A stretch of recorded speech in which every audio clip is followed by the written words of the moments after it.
This is the railway's official shunter. His name is Steve. He's a 060. His job is to move engines in and out of the sheds and shunt cars and coaches where they won't be in the way. While Darren is a deep sleeper, Steve here wakes up at the crack of dawn. But today, Steve had to wake up during the crack of dawn because he had 2 engines that he had to meet. Remember the last time I told you when Darren puffed into the siding when he met Max and Leo? Well, now it has been turned into a public shed for him, and he was sleeping peacefully until Steve puffed up into the shed and coupled up to him. Darren started to yawn.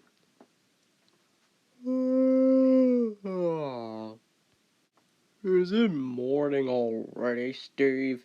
Asked Darren. Not quite, Darren, replied Steve. Sorry for waking up so early, but there's 2 engines I want you to meet. So the 2 of them got up steam, and they were on their way to meet the 2 famous engines. At last, they made it to the depot, or the yards in this case, where they met Jupiter and 119. 119 is the one with the skinny funnel, and Jupiter's the one with the chunky funnel. Steve came to a stop. Jupiter, 119, this is my best friend, Darren, said Steve. Darren was nervous. He never met any famous engines like Jupiter and 119 before. Hi, I'm Darren, said Darren nervously. Hello there, Sugar. My name's Jupiter, said Jupiter. Oh, I'm 119, said 119 nervously. It's nice to meet you, I guess. It's nice to meet you, too, replied Darren as he started to smile. Now, how do we see for work? Asked Jupiter to Steve. Oh, the head of the railway gives us our jobs, replied Steve. Jupiter was delighted. Fantastic, she said. What if we get our own coaches? Said 119 excitedly. Then let's go, 119, said Jupiter. Alrighty then.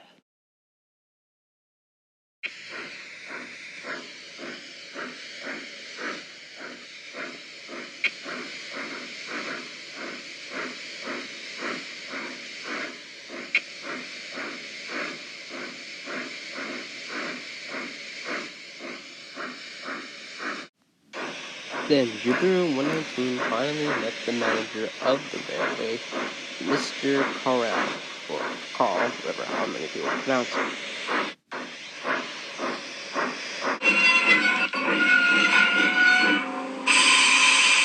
Mr. Corral told Jupiter and 119 that they'd be getting their own coaches soon. But then there was trouble. Max pulled up with Leo behind him. But Leo was nice.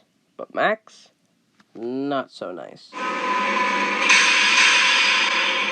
Get out of the way, old-timers, said Max rudely. We have work to do. Well, so do we, Mr. Oily, replied 119. This made Leo laugh. Mr. Oily, that's funny, he said. Snarled Max. Just stay out of the way and let the modern engines get on with their work. And Max rolled away. Leo felt bad for what Max had said to Jupiter in 119. So instead of following Max, he decided to stop.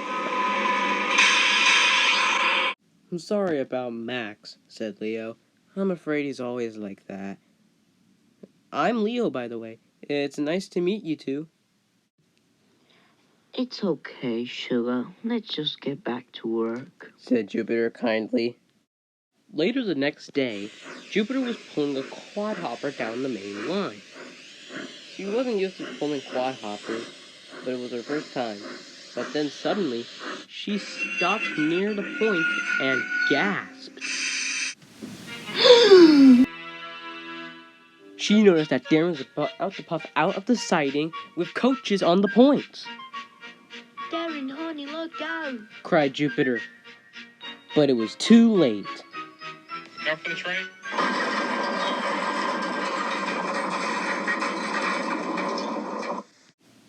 Oh, sweet molasses, don't worry, Darren. I'll go get the breakdown game. And Jupiter went off to fetch the breakdown crew. Darren wasn't hurt, but his tender was heavily damaged, and the coaches suffered worse. The baggage lounge was covered in holes, and the windows were cracked. And the dining car had a huge gap in it, and the windows were cracked all over. And food flew all over the dining car and went on the floor everywhere. "You miserable engine!" snapped Mr. Corral. "Just look what you've done to the coaches. Now we shall have to repair them, and they cost money." "I'm very sorry, sir," said Darren sadly. "You should be." "I want to be fair, Darren, but I don't know. I really don't know."